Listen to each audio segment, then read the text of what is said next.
Yo, what is going on, everybody? Welcome back to another episode of Halftime with Bizzy. Episode 70 is with a guest that I was really looking forward to having on today, and that would be Anders Ekman, who is the Leetify CEO and co-founder.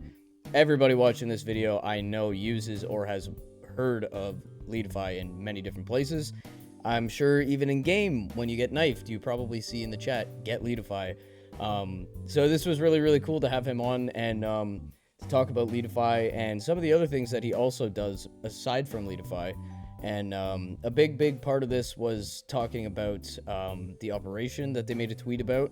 And Leetify is actually doing a quote-unquote operation because Valve doesn't do them anymore. We haven't had them in years, so really cool stuff there. Hope you guys enjoyed today's episode. There's a lot of cool topics that we cover, and just a great story from Anders. So it was a real pleasure to have him on. And one quick thing I want to mention too. I didn't have my face cam on for this podcast. I always like to have face cams on when the guest especially likes to do that.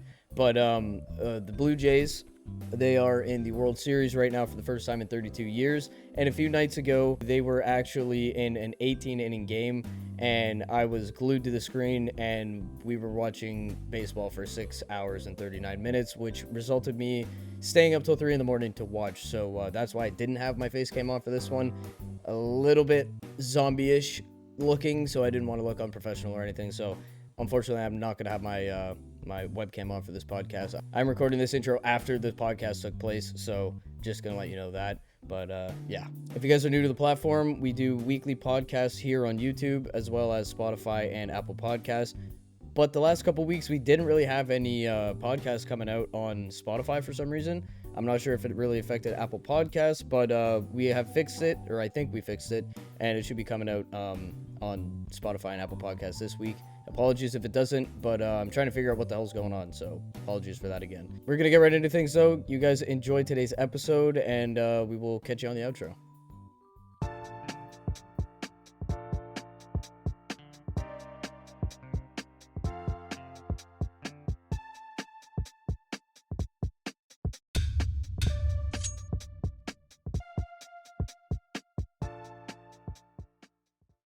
Hey, man, how's it going?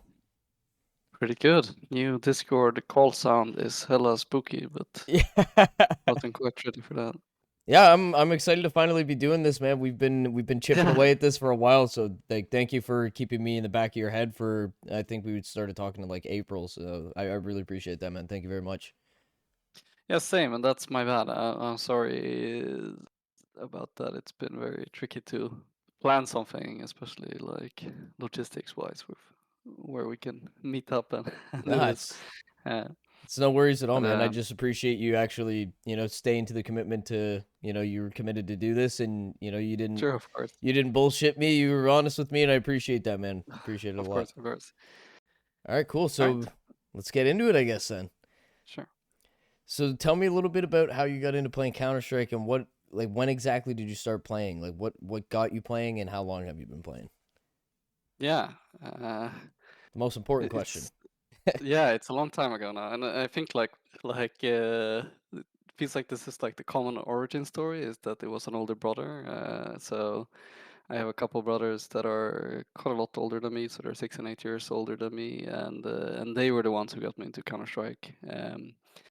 I think there's several things like I was probably like 7 or 8 at the time. This is you know the CS 1.3, I think. So this was like 99 or something like Oh, this. okay. Um, so my my brother, I think I can't remember how he got it. I think this was back in the days where people would get mysterious CDs or floppy disks with games on them, and I think there was Half-Life on one of these from someone who had the internet already, or someone whose maybe dad worked at the place with internet.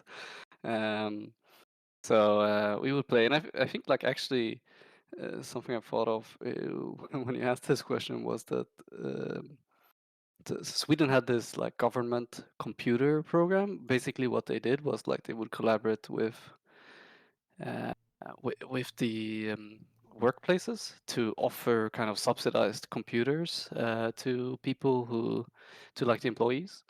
This was an incentive and a program that is designed just to like spread computers and the internet as quickly as possible through the population. I think like I would really give quite a lot of credit to this program for like why I mean a lot of things in my life, because I think like if it hadn't been for this program, we probably wouldn't have had a computer until like way later in my life. You know, I would probably have been 16 or 17 by the time my family could afford a computer at that point. So Mm-hmm. that was like pretty key. So we had like kind of one computer that we had gotten through that kind of government sponsored program, and we would kind of with my brothers I would fight for game time on that, and then um, my oldest brother would have LAN parties with his friends, Oh and yeah. I would just I would be hovering around when I was about 7 or 8 to like as soon as someone left their computer I would kind of jump on there and play, and I give my brother a lot of credit because it can't have been super cool to have your 8-year-old brother hanging around when you're hanging with your late teenage friends, but they were super cool about it, and like I got to play and it was very cool, and that was kind of how I started, and then um, I think it kind of kept going from there. I didn't have an internet connection until I was like 15 or so, which was like Oh. even like especially in Sweden that was like fairly late at the time. And so I was playing, a ton of CS 1.6, but then I think I played probably way more than the average person. I played a lot of Condition Zero because they had this like campaign. Mm-hmm. They had both the deleted scenes one, and they had this like bot campaign where you got to build your team. And so the bots had like different characteristics. Like this guy is an opper, and this person's reaction time is cool. It was almost like a tiny bit of like Football Manager plus Counter Strike. Yeah, yeah. Even though the manager part was very dumbed down. I thought that was like super cool. That was super fun to play. So I played a lot of that, and then some Counter Strike Source, and I would go to LAN parties a lot. I would play with friends' places when they had internet, etc. And then eventually move on to the internet, and moved on to Starcraft 2 for a while, and then when CS:GO came out, I was super hooked Yeah. again. So so like since 2012, like I don't think I've had any longer breaks. It's been at most a month or two here and there, but yeah. So and still enjoy the game a lot to this day. So Okay. And yeah, the whole the computer, the government sponsored computer like program thing, I forget who it was off the top of my head that we had someone on the podcast not long ago, mm, and they were talking about the same thing. I think that is a like that's crazy. Like we don't have yeah. something like that in here in North Mhm. America. I've never heard of that in my life up until the last guy that I had on the podcast tell me that. Whoever it Yeah. was, I want to say it was maybe Toxic, the guy that just came out with a couple stickers, couple more Sure. stickers, I should say. But I think that's Yeah. really cool. And like, that got you started. You're a perfect example. It got you started playing games and look at what you do now. Like this is like your Yeah. job and it all kind of stemmed from that. So I think that's really, really cool. Yeah, no, it was huge. I don't know which politician came up with that, but I should probably look it up because I I owe them a lot for sure. And yeah, I mean, it's like unfortunately, maybe unusually foresighted politician move, very long term. But that was yeah. I mean, and I think a lot of people. I mean, we have obviously Sweden had a lot of success in the early days in most esports, and this plus the government invested a lot in internet expansion. I think we and the tech scene. We have a very healthy tech scene in Sweden. I think all of these things. Oh, some government in the 90s, like whichever one it was, quite a lot in laying the groundwork for that. So. This episode of Halftime with K Bizzy is brought to you in part by Pricempire.com. Pricempire.com is absolutely loaded with essential tools for any skin enthusiast. Whether it be their blog, their price comparison app, the trending deals, or your personal inventory tracker, I mean, Price Empire really has it all. Pricempire.com is trusted by more than 1 million users on Trustpilot to ensure everybody that it is a fair and legit website. Pricempire.com is linked in the description. Go step your skins game up today. For sure. And I wanted to kind of touch on this for a minute too. You mentioned StarCraft too. Mhm. You were into that obviously, and World of Warcraft was another game that you were pretty big into. Yeah. and you were also actually the Swedish national team's manager, like the team manager, Yeah. sorry, which I think is like a really cool layer of the onion when it comes to you and Leetify and everything like that. How did you get involved with like such a big journey like this? Like your passion ended up, this was like a job for you at this point. Yeah. Well, I think, these days we think about esports at the scale it is now.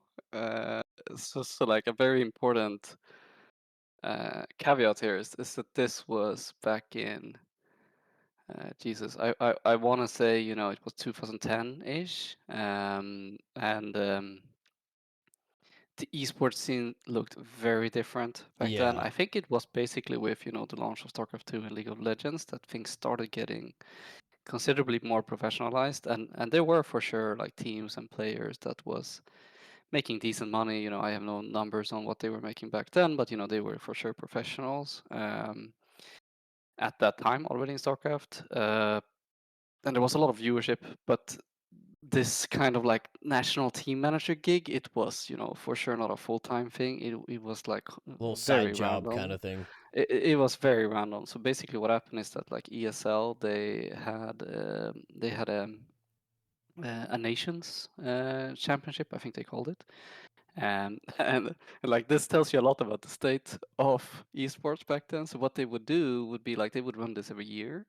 They would post like a blog post or a news post on their site, and they would say like, "Yo, like we're doing the nations championship in 2 or 3 months, and like we need managers for each national team. Please email us. If you're interested, please email us to become a manager for one of these national teams." And of course I did.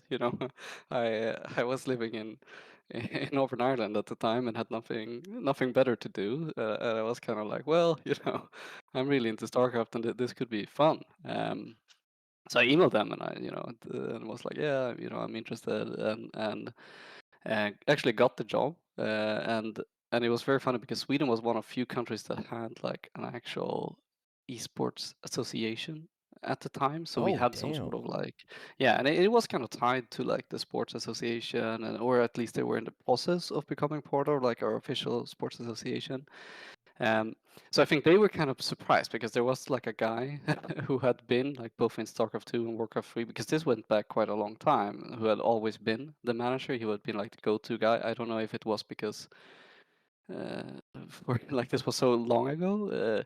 I don't know if it was qualifications or it was like the absence of applications. I think just the fact that I got picked means that there wasn't there wasn't a huge pool of people that applied. Um, and they reached out to me and was like, "Yo, like we heard you got this job." People were making press about it. I was like, "This is very weird." I basically emailed and just got hooked into this gig, and so I started working with like the Swedish Esports Association, and like started working with this other guy who had typically been the coach as well. Um, and we started the process of sponsors, and I had to reach out to like all the different players, which this was also, times were pretty weird.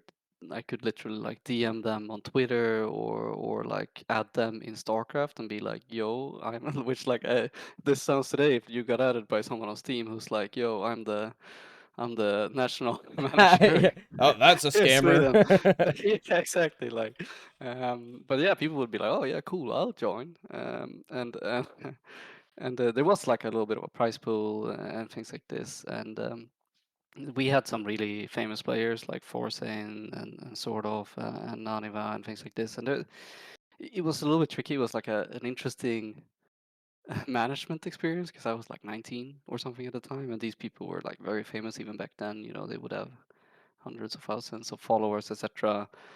Back And then too. basically, I Like that's a big sorry. number for back then. Hundreds of Yeah, thousands of yeah, for sure. followers. It's crazy. Yeah, for sure.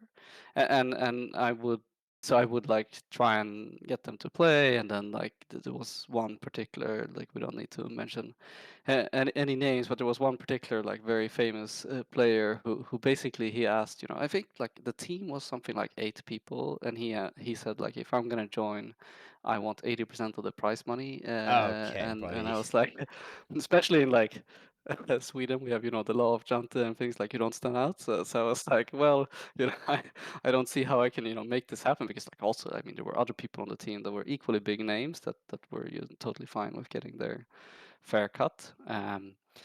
And that led to him not joining, and then he started tweeting Oh like my god. we were clueless, I was clueless. It was very very interesting. Ended up not going so well. I think we went out in the quarterfinal of this tournament. I can't even remember what the country was that knocked us out, but it was a huge upset. I mean, like Sweden was we were tipped to be number one or two, like pretty clear favorites in this tournament. So we ended up bombing out in the quarterfinals, and of course there were some more tweets and Oh things my god. That after that. sucks. Yeah, so that was fun. I mean, like it was a very cool and fun experience. And I mean, of course, as a 19-year-old, I looked up to all these people. It was I was struck to be able to be working with them. And something I realized, which was maybe also healthy, like pretty early on, is like these were just normal average people. They were just nerds like me that just happened to have spent more time, played more, been more deliberate about how they approach the game. It was nothing, they were great people, but there was nothing exceptional about them. And I think it gave me a lot of motivation as well, that like maybe I can make it too. I never ended up doing it in the pro career, but yeah. Hey man, we're all All the human at the end of the day. Nobody's better than the Sure. other person, you know? Mhm. No, and everybody's dealing with their problems. Everybody has strengths. Everybody has weaknesses. Yeah, So exactly. So, yeah. do you have any history with analyzing like data or reviewing detailed stats? I would assume the co-founder of Leetify would have some type of background in that, right? No, like I can see why you would think that, but like I'm actually like pretty terrible at like stats and What? math, to be honest. I think so today, a lot of the people who work at Leetify today have studied statistics and things like this, and we have a lot of people who are uh, really good at this stuff who fortunately are the people when it comes to like deciding exactly how we implement things and statistically how things are going to work. They're fortunately the ones making the decisions today, because we made some pretty embarrassing mistakes in our data in the early days for sure. Like I don't want to lump my co-founder Vitali, who's our CTO, in with me fully on this, but let's just say he doesn't have a statistics background either. There was a lot of things where we oversimplified things, or we were like yeah, made some rookie mistakes we shouldn't have done, which already pretty early on the first few hires like really sorted out quite a lot. And I tend to think I mean, of course, we still make mistakes, and when we do, we try to own it. But it's a lot less common today. I think for me, I like data, but primarily with a narrow focus towards a specific goal. I kind of like my background rather like I'm better at identifying use cases for data than at the actual statistical part. Like that's always been what data is about for me. Is like I have this end goal. How can I leverage data to accomplish that, and what those things is. And I tend to also like with our product, I tend to rely more on talking to our users, talking to people, understanding people, and thinking about the people side of things, and then how we can maybe apply data to solve the problems that they're having. Okay. Um, I think my background more, like, uh, well, what like the lead into to Leetify rather for me was, I'd say primarily two things. So we had um, like I've been very competitive my entire life, and I played a lot of sports. I played a lot of games. We talked a little bit about it just now. It's like I tried to go pro in CS and Starcraft. I think like many people with CS, I was very attracted to the simple game mechanics, but hard to master. The very equal playing field that like you can like it's all about you and your skill. And even if it's a team game, if you're having a great game, you can kind of take over the match. This is part of why cheaters become such a big problem in Counter-Strike is that, you know, one Yeah. player can have like a very outsized impact on the match, unlike many other game designs. Um, that was always very appealing to me. And then combining that with the strategic depth, which is why I really loved StarCraft, like the amount of strategic depth and the amount of ability to kind of think on your feet and innovate, and no game is ever the same, and try out quirky strategies. That was always very appealing to me with Counter-Strike. Um, so I think, you know, leading up to Leetify, like my life had more or less been about CS since I discovered it. So I tried to go pro, and then I started that host, which was like you know, there were numerous reasons why I started that, but part of it, part of what, why it became Datos was because I was so into Counter-Strike, and it was Counter-Strike servers was kind of the only thing I thought of at the time that was interesting. So we were doing, like, for people who aren't familiar with Datos, like we were doing back then Counter-Strike servers only. Today, you know, all kinds of game servers like Minecraft and Valheim and all of these games are larger today, but our roots are in Counter-Strike, and used by various platforms like Leetify or Refrag and other platforms like this today. Um, and with Datos, I was kind of like, you know, I was opened up to the server infrastructure and the replay files and the demo files. And it was very clear to me that, like, hey, there's a ton of data in these demo files that you could use to analyze how well someone is playing Counter-Strike and what they're doing in a Counter-Strike match. Uh, and coupling that with kind of my failed pro career, which I'd like, usually when I talk to people about it, I chalk up to, like, I invested a ton of time, but I never really stopped. I wasn't very methodical. I didn't stop and think about, like, hey, what am I actually bad at? Like, what's the best spend of this copious amount of time to improve as efficiently as possible? That's not really something I was thinking about back then. And I think many, you know, teenagers don't really think that way. You haven't really learned kind of this, like, deliberate practice and how growth mindset and how to improve at things yet. So I was kind of looking at those two things, like the data and that thing that I think, like, okay, that's something I learned in my 20s. By the time it was kind of too late, how can I kind of couple these things, like the data we have from there and this learning mentality, to build a product that helps people more naturally get into this mentality and, like, hey, what are you, what's your weaknesses in Counter-Strike and what should you focus on uh, to improve? And that's kind of where we were coming from. So it was more about this, like, mission of helping people improve rather than statistics. And it just ended up being that, you know, data and statistics and, like, identifying your weaknesses is kind of the way you go about those things. So that's how we, how someone who's relatively bad at stats ended up in like sort of a stats company. So yeah. That's awesome, man. I love it. And you know, I forget what the oh my god, I can't believe I'm forgetting the name of it right now, but we had in the toward the end of CS:GO, you know, there was that, like, was it like a monthly subscription or something that you could pay? It was like $1 or 2 or something. Oh, the And CS 360. yes, that's right.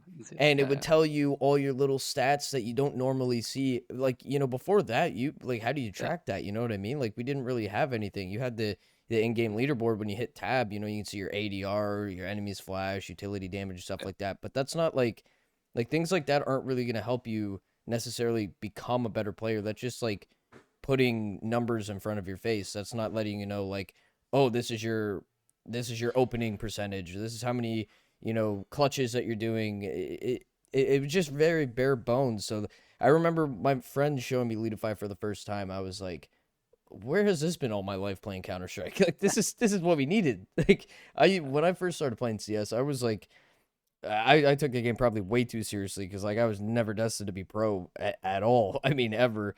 But yeah. I just had this super competitive edge. Like, I didn't even know I really had until I started playing Counter Strike in 2015.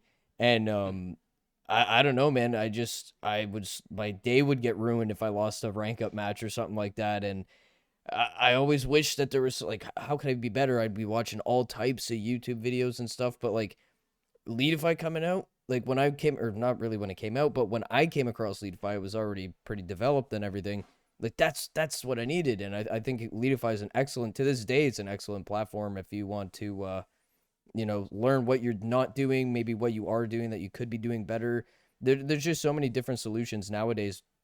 10 years ago, we didn't have the solutions that we have now. So I think it's really cool. Oh yeah.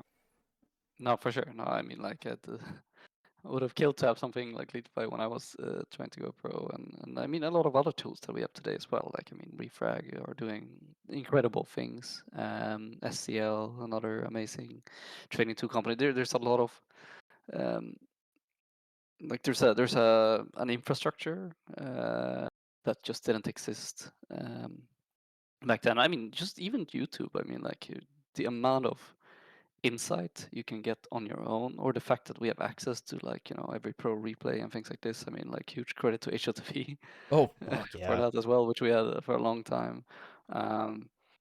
That's like these things are massive, and like I mean, I think, yes, the competition has increased, but there's no better time to go pro, because the ecosystem is still kind of um, a little bit like underdeveloped in terms of how do you say, like, maturity, and maybe like overall competency levels. Like, you can still pretty easily stand out, for sure. but you have the tools. Like, if you're motivated, you can find the tools that you would use to really like accelerate your growth. Um, and that's really cool. Like, I mean, yeah, Yeah, hell I yeah. miss my shot, but it's fun to play like a small part of bringing that tool set out. So For sure. And at this point, Leetify's been, it's kind of sort of approaching the 10-year mark that Leetify's been a platform officially and been out there for people to take part in. And mhm. I'm assuming the future is still very bright, as I don't think player counts really dropping. If anything, there's probably, especially after the October 22 update that we all know about. I'm pretty sure there's probably even more people coming to play the game because, skins being cheaper, people are going to want to come and spend money, or so. I don't know. So I think it's healthy for the game to have done kind of sort of what it did, and then it helps platforms like your platform, and maybe people will start playing Counter Strike that they've never played before, and their friends tell them about Leetify, and they get right out the gate, they start playing Counter Strike and have access to Leetify. So I'm assuming things are still going good for you business wise, and things are looking good for the future of Leetify. But I want to know, like, currently in this moment, like when you reflect on all the years that you guys have been out, how does it feel to see hundreds of thousands of people all around the world using your platform? Oh yeah, I mean, it's crazy flattering. I feel super blessed that people like what we did, and I think a lot of people build things, and it's very fun to build things, but um, the real fun comes out of seeing how people use them, and then getting that. I mean, both the user love, but also the feedback. I mean, like, as you said, like, so Leetify's been around for 6 years now, and like there are people who were with us since like we launched in September 2019, who like uh, are still with us today and are still very active in our Discord and giving a ton of feedback, and we're able to give sneak uh, releases of new features to our early adopters, and it's overall just like a very cool dynamic. Like, building a consumer product is always more fun, I think, because you get to work with people, and you get to talk to the real end users immediately, and the feedback is very immediate, and like data wise also, on like we can see very quickly, like, okay, we release something, is this something people liked or not, like did the people even start using it. um but then also to build something in gaming, which is a very big passion of mine, is very cool. But not only because of that, but also because, like, the gamers are freaking blunt, man. Like, Yeah. they're like, if we do something bad, they tell us. If we do something good, they tell us. Like, the language is very, the emotion comes through when people talk about things in gaming, regardless if it's a product or if it's something else. Like, I mean, I feel like in other spaces, the language, I mean, it's better in consumer products than business to business, but like I feel like especially in gaming, people kind of they write exactly what they think, and it's written Yes. in such a way that you can tell like this person is frustrated, or this person is, you know, happy, or they're like clip or whatever that we made for them, it made their day. And that's really cool because like if you if you don't know how your product makes people feel, then it's really hard to like build a great product. And to be able to get that kind of very like raw feedback, not just like, I mean, it's incredible that we can like go to Reddit or Twitter, and we can just like peek in on conversations that people are having about our product where they think we're not listening, because like that's when you get super honest feedback. It's like, you Oh, know, for sure. I, every time there's a Reddit thread that's like even remotely adjacent to Leetify, you know, I'm in there and I'm reading comments, and you notice so many things, and there's so many things that we have fixed or improved about our product in the past. That's just because we were in there and we were like, wow, like, you know, this is something users weren't even telling us, but like it's pretty clear that sentiment, or like, you know, because people on Discord are more positive about Leetify, like people on our Discord are more positive about Leetify. Um, then we missed this thing where, you know, people don't believe in this rating or whatever, and that's really cool. I think I struggle to think of like any other space than gaming where people are so passionate about that hobby and that space that there's all these online forums and activities about it, that you can get this very raw feedback. I mean, like I'm sure there's a few, but you need to get into like very passionate spaces. So um, and, you know, today, like, I mean, things are still going well. We're very quickly approaching 400,000 monthly active users, and I think, you know, it's easy to forget how many people that is. Yes. It's you know, we always want to do more and bigger and better. Again, it goes to the competitive streak, but you know, 400,000 people, that's basically like 8 football stadiums full of people, Yeah. and that's a crazy amount of people cheering us on. And I think the community has always been super supportive about Leetify, and we try very hard to be a net positive in the community. um, and I'm very thankful that, like, you know, it is a space where people are they have a healthy dose of skepticism of companies coming in and acting within that space. It's like, you know, we all care about this game, we all care about the space, and we don't, you know, we want to maintain the grassroots culture. We want it to be a pure space, and you know, there's a risk companies or certain entities come in and jeopardize that. And and I'm very so I think it's very easy to, you know, get into a position where people don't like you. But I think, like, generally, if that happens, it's because you haven't been on that positive in the community, and I'm very happy that we've been able to kind of maintain that so far, and I hope that we can always maintain that, and yeah, and I hope that we keep being held accountable to that. You know, there's also a lot of, you know, responsibilities that comes with this scale and having this much data, and also a lot of unique opportunities that I hope we can get to someday. So in a lot of ways, it's kind of like we're only just getting started, and there's things that we can do today that we couldn't even dream about doing back in 2019. So and Awesome. that's super cool as well. And I gotta say too, like the get leadify thing that you guys came up with, Yeah, genius, dude, genius. I see it, I swear, almost every damn game I play. Like that yeah, was an awesome move on your guys' part. definitely, yeah. Yeah, I'm a big knife knife enjoyer myself. So no, that was very fun. That was we're a remote team, so we had a hackathon. We had a meetup in Seoul in Korea, and as part of our meetups, we do a workshop, and people come up with ideas, and they can work on whatever idea they want in various team constellations. And then this was one of the things that came out of that hackathon. It was very cool to just like see how the adoption kind of quickly shot through the roof. It's like, I think, you know, it's like 300k, 400k messages a month that we Oh see my about god. Leetify in just the batches that we see. So it's pretty bizarre. And of course, like it's the same here, that it's like we hope that these things can be fun. Of course, it's a marketing tool for us. Of course, we hope that, like, hey, this helps spread the word about Leetify. Yeah. But we hope that it it can also be, tongue in cheek, and it can be like a fun thing in the community that doesn't become annoying. That's always, I think, like a tightrope uh, to walk here. That we want to make sure, and like, or that we don't like go crazy and like scale this or whatever. It's also about the messaging and what you actually write and things like this, and that's always something that um, is like a tightrope to walk. For I sure. think, but something that I think generally we've tried to be on the safe side of, and that's.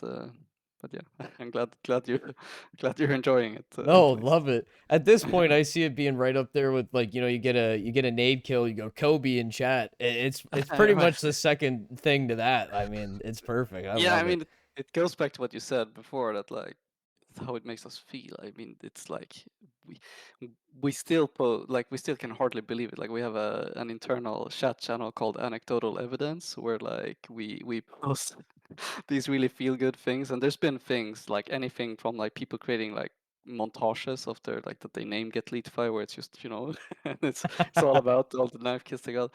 And we even see people in pro events when they're posting in Twitch, like someone gets a pro gets a knife kill, people post get Leetify in the Twitch chat. Whenever we see something like this, it always really cracks us up, For and sure. really makes us smile. And I think it's like it's those moments that are super humbling, where it's like, wow, this is so crazy that we have been able to be part of building something that like gets that kind of engagement, and that's just like, I don't know, like I think that's very special. I doubt many people get to ever be part of that. I doubt many people like for me. It's like, well, will I ever will I ever be part of building something like that again? I don't know.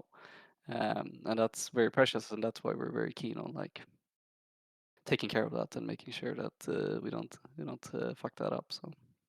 All right, I love it. I love it.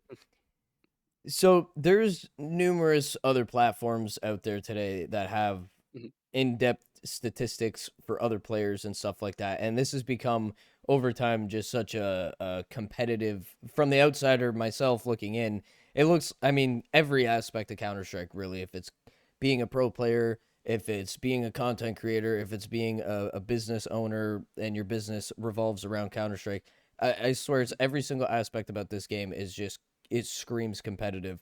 So mhm, with all of these other platforms out there that might be, again, for me looking from the outside in, it looks like it's a challenging atmosphere because of all of the competition. Do you guys view it as like a challenge or like a competitive kind of environment? Because like at this point, Leetify is like pretty much the OG of like third party stats. I would say mhm. Oh, thank you. That's flattering, and that you see it that way. I mean, boring and maybe like unnecessarily cocky answers to this is like not really. We don't really spend energy on competitors. Like to be perfectly blunt, I don't think that there are any real meaningful competitors in CS in the long term. I think there are sites today that people use and they compare us to, and I think there are things those sites are doing well. Um, but it's very rare that we look at a competitor and we're like, wow, this is this is scary. And I think it's also part of culture, like our culture. Like I'm a firm believer that you shouldn't care too much about what your competitors are doing. Instead, you should focus on your users. for sure. And I think that's been reinforced through making Leadfy, because like since the start, competitors have been copying some of our features, sometimes a lot of our features, and usually they're the least popular ones. Because like oftentimes, they look at it from the outside and they're like, this is shiny, this is cool, this is new, let's copy this. And then we're looking at it and we're like, wow, like maybe we should remove this. Like this is nobody is using this. And then you see it pop up at a competitor's site, and it's like, well, this is maybe why. Like, and that usually makes us feel like, okay, well, clearly they have no idea why people use Leetify. So like there's we don't have to worry about that. Hmm. I do think that this is a little bit different in other games. For example, League of Legends. I think it has a much more competitive space where there are products that are legit, really, really good. And So it doesn't go for all games, but for most games and for Counter Strike, I think this is the case, and be that as it may, right, regardless what the competitive landscape would be, I don't think we would really be doing anything differently. Of course, like, if someone has a great idea, of course, eventually we're gonna look at it and we're gonna try and do our own take on that. So I'm not saying, no great ideas ever come from other sources, but generally for us, as we're thinking about like where do we take Leetify and how we spend our time talking to users, doing surveys, looking at how they're using the product and understanding their problems first and foremost. And then we try to use, we're all huge Counter-Strike players. We try to use what we've learned on our users and their problems to come up with creative solutions to their problems. And that's kind of been the focus for us since day one, and so far it seems to have worked fairly well. So Okay, okay. And I want to move on to Renown is something I really wanted to talk about with you mm, today, and of course the sure, operation. But first, I sure. wanted to get this out of the way because I just find it so funny to me. All of the like I love the recaps at the end of the year, the yearly recaps. It scares me a lot because I'm like, wow, I really need to go touch some grass more often, and you know, like I remember the first time I think it was the first year you guys came out with the yearly recap. I want to say maybe it was 2023 if I'm not mistaken. But that's the first time Mm, I used it anyway. And I was like, sure. "What the hell? Yearly recap? What is this?" And I Mm, go and I'm going through the whole thing and it took me like a good 5 minutes. Like I was pretty impressed with all of the stuff that you guys tracked. And sure. I saw that I stared at a fully white screen for like 5 hours of my whole year, and that made me want to go punch a wall. Like I can't believe that. I think it's really funny, and there's good things to laugh at, and there's a lot of good takeaways from it. Yeah. Do you ever hit like a wall at some point with like, okay, what can we create next? Because at this point, to me, it seems like you guys have done everything. Yeah. No, no, never. I mean, you're never done. I think, like, as an entrepreneur, you never run out of ideas. There's both within like Leetify and the business you're doing, but also in general. Like, there's so many things you want to do, and there's so many ideas bouncing around, preventing you from sleeping at night. And I think like um, we have infinite ideas. We just don't have time or people to get to all of them, and that's probably what bothers me. One of the things that bothers me the most is like there's so many times where we're like, wow, this would be so cool, um, but like, is it as cool as this other thing, and does it make sense for us to do it right now? And if we do it, we've done this a few times in the past where we've, for example, built something. One of the most notorious examples is we built a team finder way back um, where if we had built it today, like I would have done a lot of things differently. But like I think the core idea was exciting, where it's like, hey, most amateur teams fall apart because like when people try to find teams, they're like, oh, I'm like they're focused on the rank, they're focused on roles, like I'm an opera, blah blah blah. Whereas in reality, like my experience and what seems to be the experience of a lot of our users is that like these amateur teams just fall apart because you were unaligned on like two very important things. Either like the schedule, like how often are you going to play and can you actually play at the same time, and the second part is just like ambition. Like, are you actually trying to go pro, or are you trying to like I don't know, be just be grinding face it or something? And that's kind of the uh, I thought it was super exciting to be able to come into that space with like we were looking at it, we were like, wow, we have all this data on like when you play, we can like automatically match you with people that play at the exact same times and like the exact same days you play the same amount. We already know we can automatically figure out things like roles, etc. And like, hey, you like to play B, they like to play A, all kinds of things like this. And we built it and we had really high ambitions, but then it just like reality caught up that it's like the more you build, the more you have to maintain, the more you have to fix. Yeah. And we were just never able to iterate on it. And this happens a lot for us, I think. Like, unfortunately, that is like, these days it tends to be that like we don't take it on to begin with, whereas back in the days it was rather like we would try and take that on as well, and it would just be that we would make like a poorer version of it that we couldn't really stand by. Um, but yeah, I'm glad you like the recaps, man. Like we've been doing those since 2020 even. I think like one Oh, of it's the 2020. reasons, Okay. yeah, one of the reasons like people notice them more today is another thing. Like going back to the opportunities, like one of the really crazy things about the scale we're at today is that so like all the data we get from the demo files that Valve has, and Valve only stores these for your matches for 30 days. So it's very difficult to get data history as an entity. In fact, the way the technical side is implemented, there's no way to go back. Like when you tell us like, hey, fetch this match for me, we can only ever go forward from that point. So like if you give us a match that was 8 matches ago, we can only get your list 8 matches. So Oh. for the first few years when we did recaps, it was like, hey, if you had been using Leetify and you'd been active throughout the entire year, um, then we could make like this really cool recap for you. But if you, a lot of people would see it and they would show their friends it, and their friends would sign up, and then it would come to us, and like every December, every January, there would be a lot of like, what the hell? Like, why do I only have 5 matches on my recap? I've been playing, the entire year, and that's because of this data limitation. And what's been really cool is like the last few years is like we've gotten to such scale that we see like a very high share of all the matches that are played in Counter-Strike, and usually people play with their friends. So, and usually that's how we grow is, people talk about Leetify with their friends. So odds are that like your friend has been importing your entire match history, because there's 10 people in every match, so we can get data for all of those people every time a user imports the match. So these days it's like very special because of that scale that we have. Even if you haven't been a Leetify user, suddenly we can create this amazing recap for you that includes, if not everything, then at least 80% of the matches that you played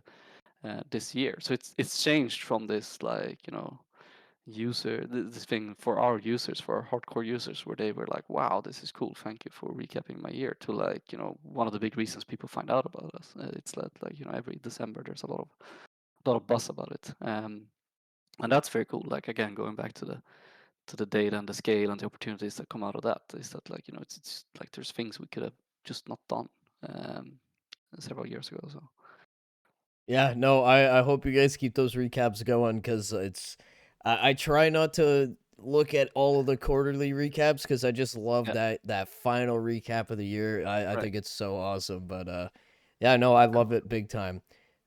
yeah, Um, coming this year for sure. So I hope you'll enjoy okay, it as much this year. beauty, love it.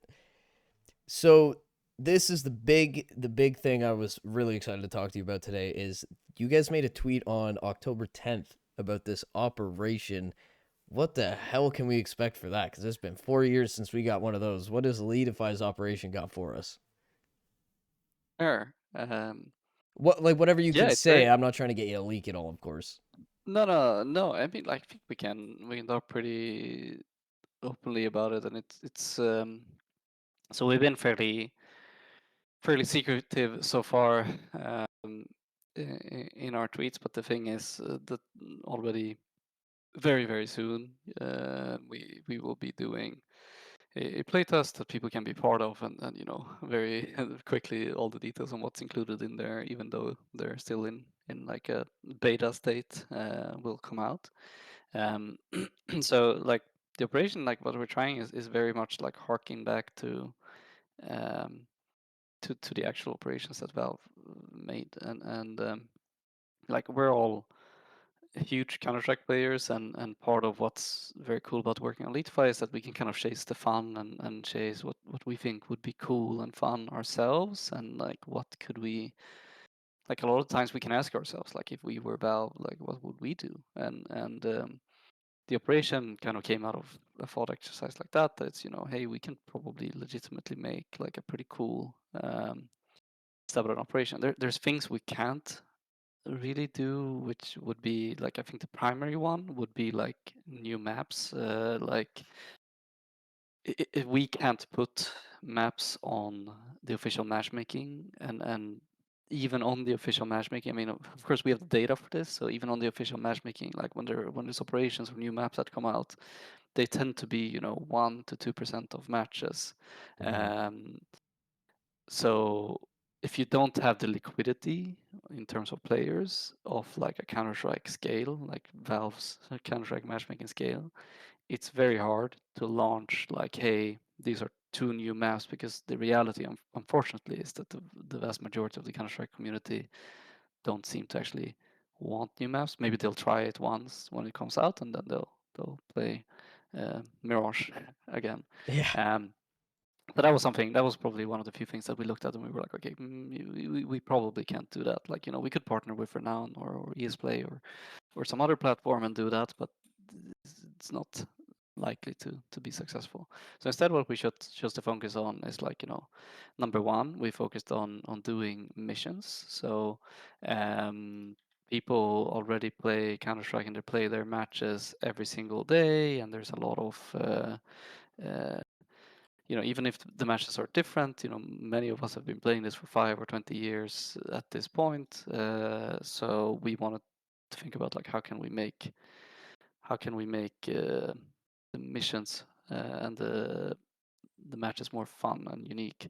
So we had various kind of missions where anything from, like, and these are things that you can play and do in um, the actual, like, your normal matches wherever they're played. If it's matchmaking, competitive, Premier, Face It, Renown. Oh, okay. So it's Um, not limited to one type of like game mode or whatever. no, no, like, we'll just, like, normal. We'll track. We'll import your matches, and then we'll see if you did the mission or not, Oh. regardless of where you played it. As long as it's like an official 5-on-5 matchmaking source, Yeah. like, You can't go boot up a yeah. private match with, Yeah, nine of your friends or exactly. something. Yeah, okay. Exactly. Just to have some sort of level that you can't cheese. And like, our guiding kind of design principle for the missions have been that they should either be really hard to do, or they should be really, really fun to do. Like, you should be laughing while you're doing them. And like, the intersection of, like, a really great mission is usually like it hits both of those. um, some examples could be, like, we have one mission where it's like, keep one enemy player in one single enemy player, like, flashed 10 seconds consecutively, where, like, you would have to figure out as a team, like, how are we going to fuck this particular guy over and, like, keep him flashed for 10 seconds. We have get 5 scout kills in a round, get 5 knife for Zeus kills in a round or throughout the entire match, and things like this. So there's a lot of things like this. There was a streamer recently who saw, because the playtest for the missions is already live. So there was a streamer recently who found it and and played a lot of these missions, and, like, it was hilarious watching him play them. Um, and we hope that the community will really enjoy them. We think that because, like, there's been missions done before, and I think a lot of times they're quite grindy. It's like, hey, get the 150 negative kills. We're trying to not do it that way. We're trying to instead make it so, like, hey, this is something that's maybe contained to a round, um, and it will make this round very quirky and weird, but it will be very funny to try and, like, pursue this mission. Then there's other parts. So, like, I would say the two other main parts are, there's something that we call the Leetify Showdown, which is it's a circuit of 5 challenges that you can play, and they incorporate different skills of Counter Strike. So there's an aim challenge where it's like, shoot these targets as quickly and accurately as possible. There's a KC speed climbing challenge, and things like this. So, and the idea is that, as you're warming up, or you're waiting for your fifth friend for your 5 stack or whatever, you can do this circuit in 10 or 15 minutes as, like, a warm up and quick, actually, like, fun way to practice your skills together with your friends. And then we have, like, a co-op mission map, which I won't spoil too much about, but there's gonna be, um, you're gonna be shooting bots, clearing out the map, doing puzzles, trying to figure out how to solve this co-op mission together with a friend or two. So Oh yeah. um, those are going to be really cool, and I think, like, this is very much an experiment for us, and we're very keen to get feedback on this from the community and see how the community receives it. We're very keen to keep doing these and keep investing in this. It's going to be free to play now. Of course, we're a business, so, like, in the long term, we'd probably have to figure out some sort of reasonable monetization level for them. Like, I don't think we have necessarily the same credibility as Valve, where they charge $15 upfront for this content. Like maybe eventually we have that credibility. I don't know, but like we ideally we would find, just like we always have done, like some sort of freemium balance where it's like, you can play through a lot and you can get a lot of really awesome content for free, but then there's still a way for us to be sustainable as a business. So that's something we're gonna have to figure out in the long term. But it's been one of the most uh, exciting projects I have worked on. It's been so much fun just to build it. So I really hope the community will enjoy it as much as we have. There's been a lot of, speed running and challenges and recordings and screenshots shared internally when people have beat each other's records on things and stuff like that. So excited to see what the community does. Yeah, dude, I love it, man. It's a really heroic approach at getting us our operations back because, like, I got into playing in 2015. My first operation was Operation Wildfire, Mm. and in terms of operations, that was the last like classic, quote unquote, classic operation. And then it started, they kind of just changed it. They moved away from like the campaign book and stuff like that, and I think it kind of just lost that like authentic feel. And I wish I had started playing Counter Strike before Operation Wildfire so that I could have experienced more of that. But Mhm. I'm just happy to see that there's someone taking an approach to making another operation because at this point I don't know if Valve's ever gonna do one again. I don't know. We all have a lot of like ideas in our head about Yeah, Valve and what they do, and at this point it just seems like why the hell would they have to do another operation? They're not worried about anything right now, really.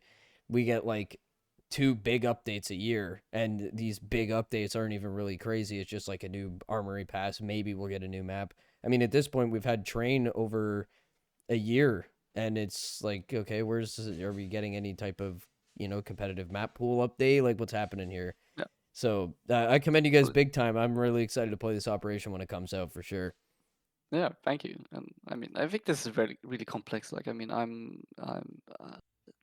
probably unusually optimistic about Valve in the community. Like, I think it's very complicated, and like I think I tend to not believe that they have bad intentions or that they don't want anything with the game. I think there's many things that makes it pretty tricky to deliver content. It goes anything from their organizational structure to the fact that like it's a game that 30 million people play, which like we have discovered this firsthand, that like when you have that, like, which we have a fraction of, but like when you have that kind of scale of users and players, things break a lot, and there's a lot of things that you're doing behind the scenes just to make sure things are actually like the lights are still on.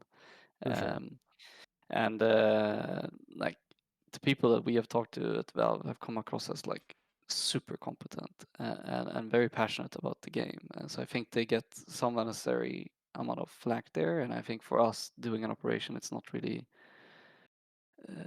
trying to take a stab at them or that they're not doing it. It's more like, hey, because of reasons they're not doing it, and we see it as an opportunity that like we can step in and we can do some of this stuff. The community wants it, so why not?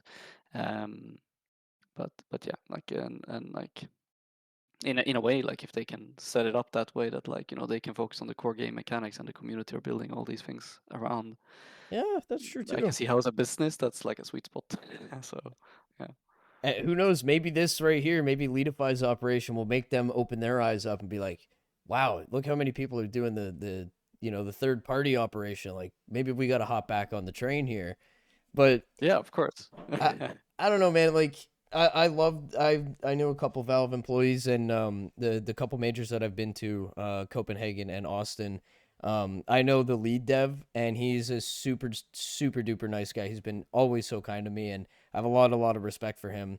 But Yeah, uh, they're very passionate people, like you said, 100%, and they've been super kind to me. They bring me up to VIP suite every time I see them, and send me an email when you're here, and he takes care of me big time.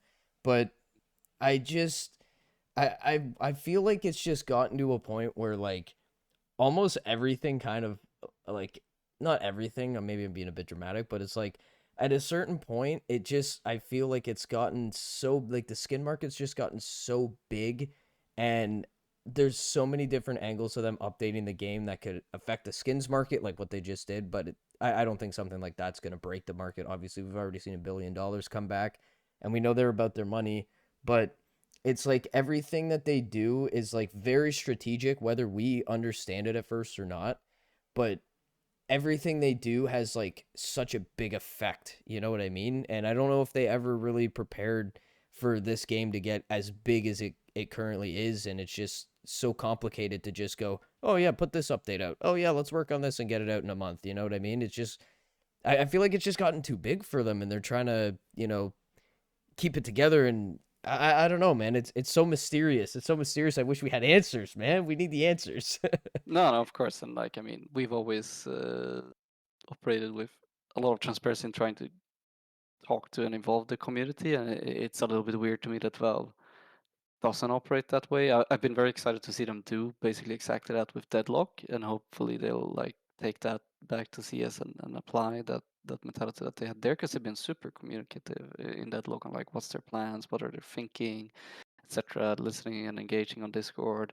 Um, I will say, like personally, I don't think it's at all about the money for them. And I think like people have all these conspiracy theories, which is just like I doubt it's true. I think the largest possible factor for why beyond the scale and these things I talked about just keeping the lights on, like I think the largest possible factor about why we're not seeing a higher velocity for CS updates is simply Valve's organizational structure, and that has two problems. I mean, number one, it is really hard to find. Like, they have this notorious culture where it's like you pick whatever you want to work on, and for you to get your product off the ground, you need to kind of go and pitch to other team members that have the skills you need to complete this project, and then at any time during this project's life cycle, they can see something else that is shiny and move off to do that instead, and then that kind of means your project doesn't even ship unless you can convince someone else with that skill set to work on your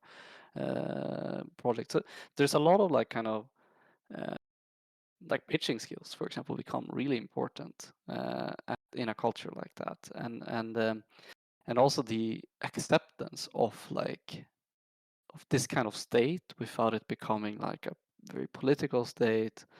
That means that they have to be super careful about like when they're hiring people, like well, how do we find people that fit into and can work within this culture, and they're also limited geographically to like the Seattle area, Mm-hmm.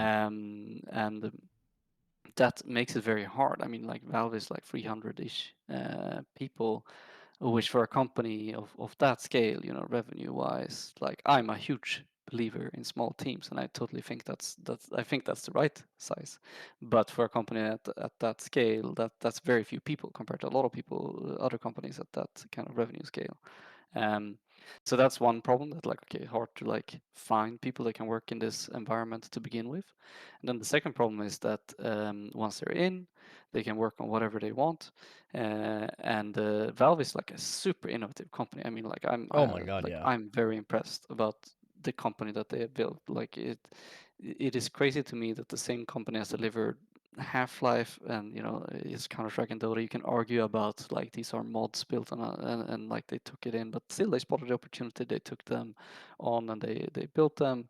But also like Steam, the Steam index and all of and all of the or Valve index, sorry, and all of these things like the game engine, like I think their accomplishments are are very impressive, and I think if you're working there and it's like, hey, you can either like fix the JavaScript engine in CS so that like people can keep doing these quirky mods, or fix this like movement bug, or work on the subtick system, or the like grind that is anti-cheat. Like I mean, it is a freaking rat and mouse, or sorry, cat and mouse grind game. Like you can either work on these things, or you can work on this shiny new like Valve Index or the New similar. technology and stuff. Yeah, which is like pushing the frontier. I think like a lot of people like. I mean, I was like I played Half like Alex, and I was like, wow, like it makes sense to me, because like with what they did with Half-Life 2, it makes sense to me that the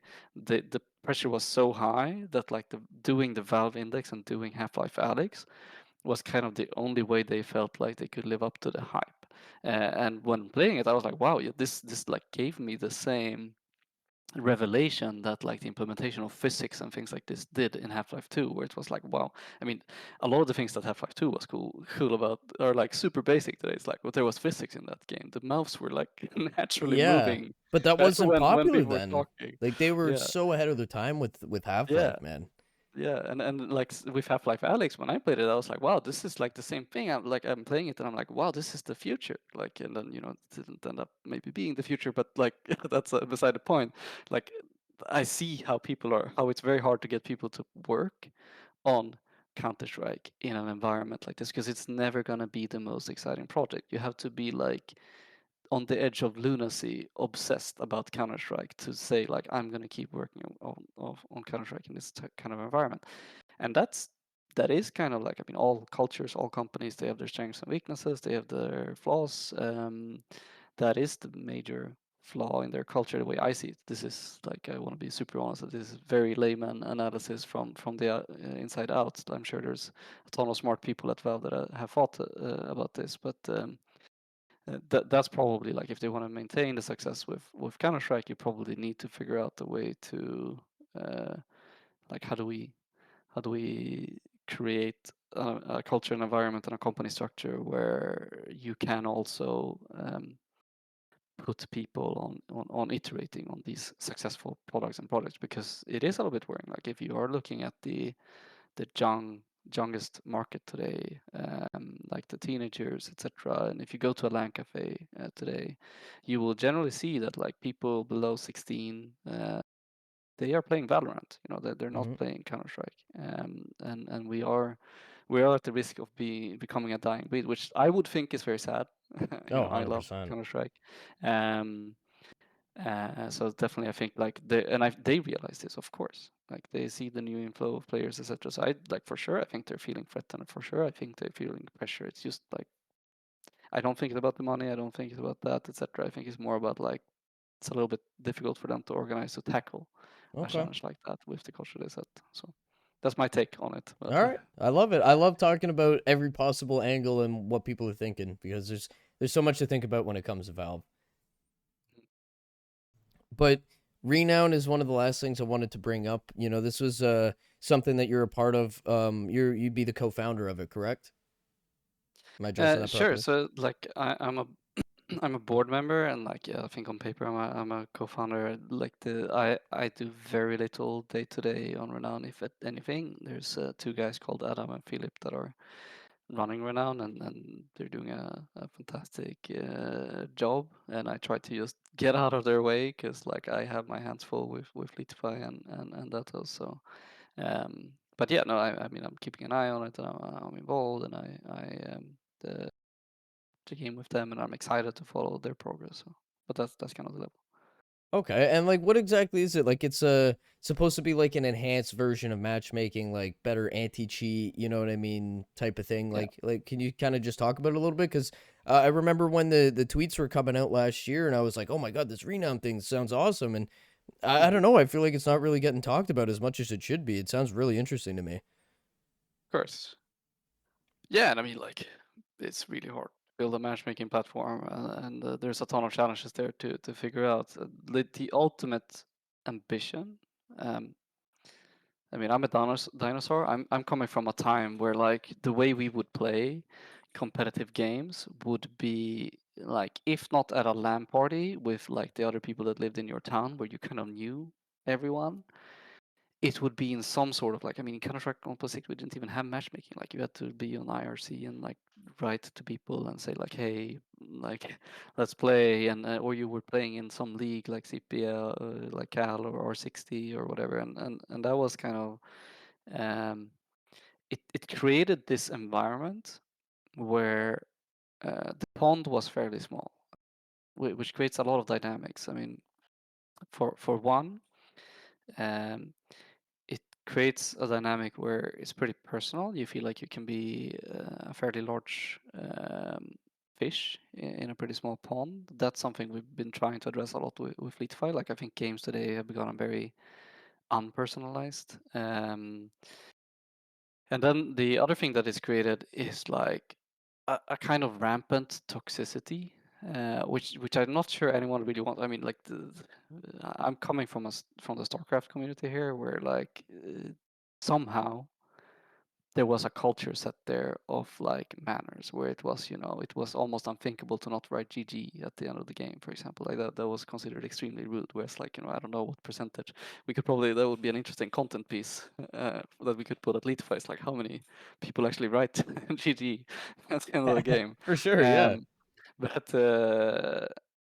and I think that's really like the main things we wanted to tackle with Renown. Like number one is just like toxicity. Like let's try and create a nicer and more productive environment to work in. Like hey, I'm all about like friendly banter. Like these are competitive games, and like I mean, you should be able to banter a little bit. That's fine. Yeah, for sure. Um, but like toxicity and racism and just like all of these horrible isms, I just think don't have any place in anywhere. But and I don't think that most people want this type of environment because like they're about collaborating. I think that's one last part here is that like these games are about working together and collaborating, and it's a very frustrating experience whether you're playing Counter-Strike or League or Dota.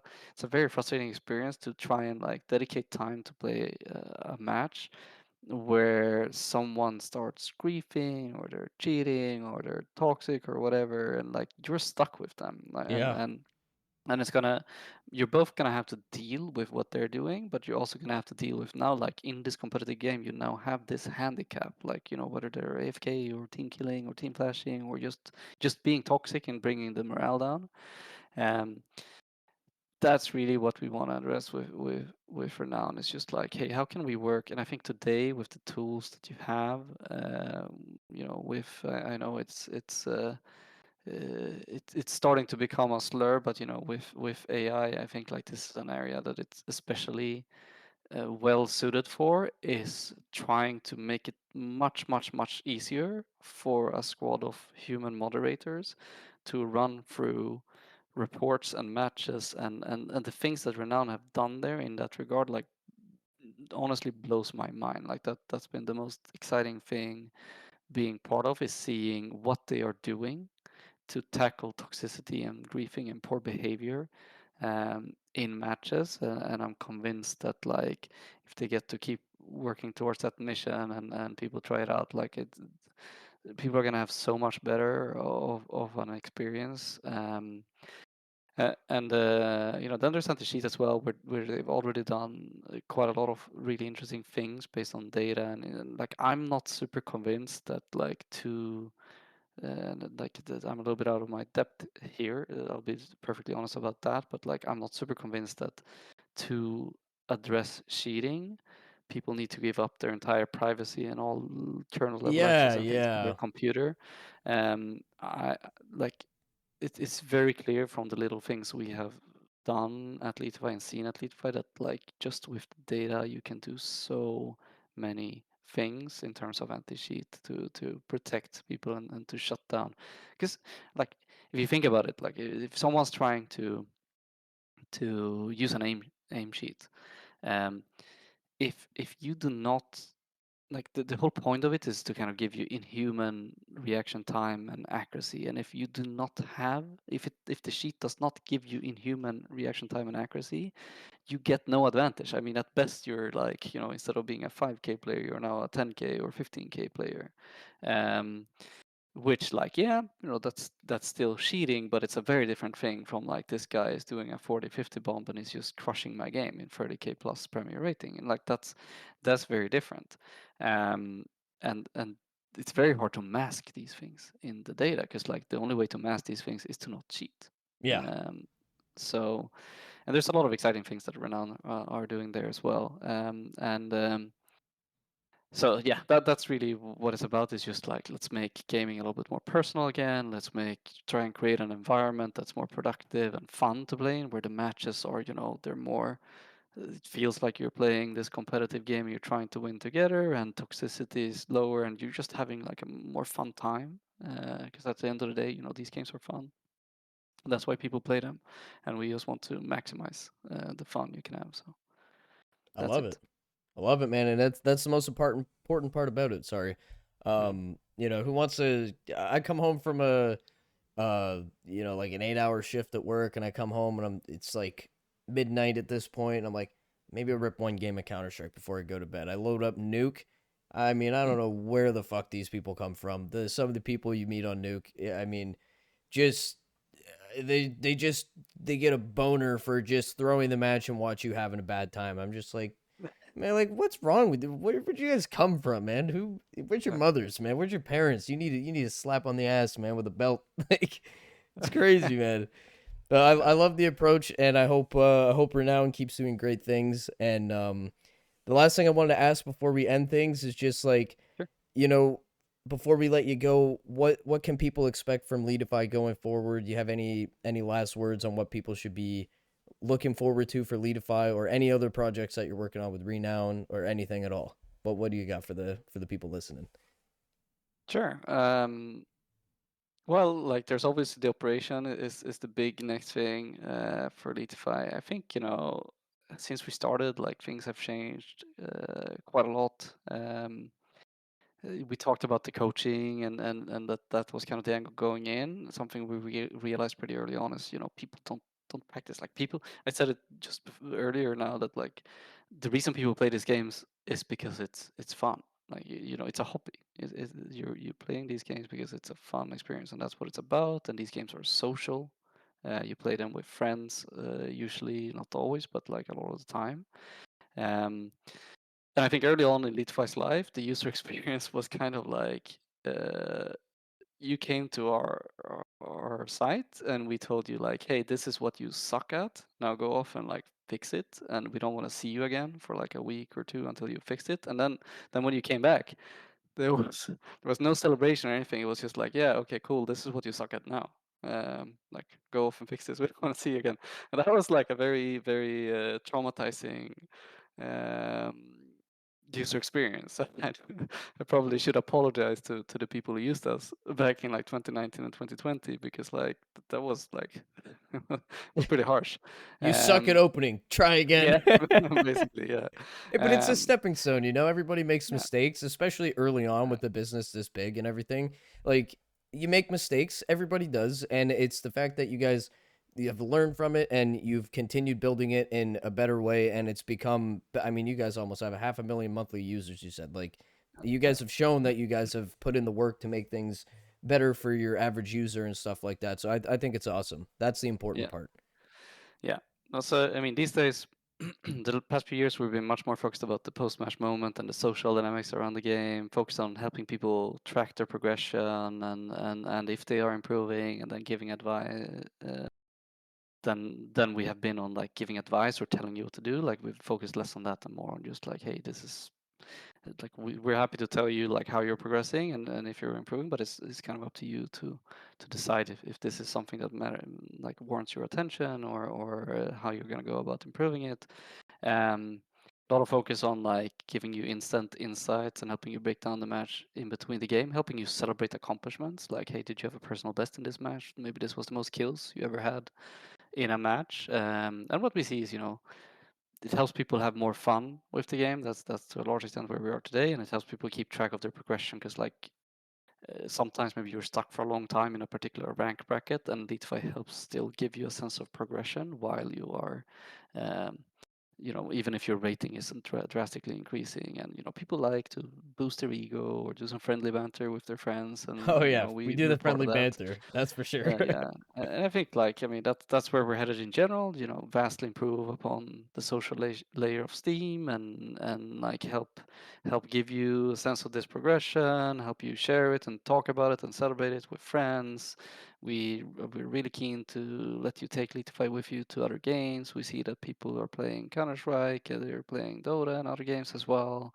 Um, that's core to us. And then I think one thing that we will be focusing more on in the immediate future, where we have maybe dropped the ball a little bit the last 2 years, maybe is like the core where it comes to like data depth and accuracy and some of our core features that we can iterate on, like achievements. We just made by far the largest update to our achievement system that we have had since start of that, whenever that was that we first released it. And so that there's going to be a little bit more time for us dedicated there as well, where it's like, okay, cool, like we've added a bunch of awesome new values, but we know that a lot of people still come to us for the data and we need to make sure that that's by a good margin best in class. So that's also going to take a little bit more of our attention going forward. All right, awesome. And if there's one final couple words I can say for the end of the podcast, get Leetify. Thank you, man. And I agree. That's it's perfect. Love it, man. Thank you so much for having me. I was super flattered that you asked and that you thought I would have something to share that people might want to listen to. So hopefully people enjoyed it. Alrighty, everybody, that wraps up today's episode. Thank you so much to Anders for sticking to his word and showing love to my platform by appearing on here. I hope you guys enjoyed today's episode. Thank you all for watching and checking it out. And that's going to be it for today's episode. We are working on getting some more guests. We're going to try to get a bunch of stuff done so we can do podcasts till the end of the year every single Friday at 12 p.m. Eastern.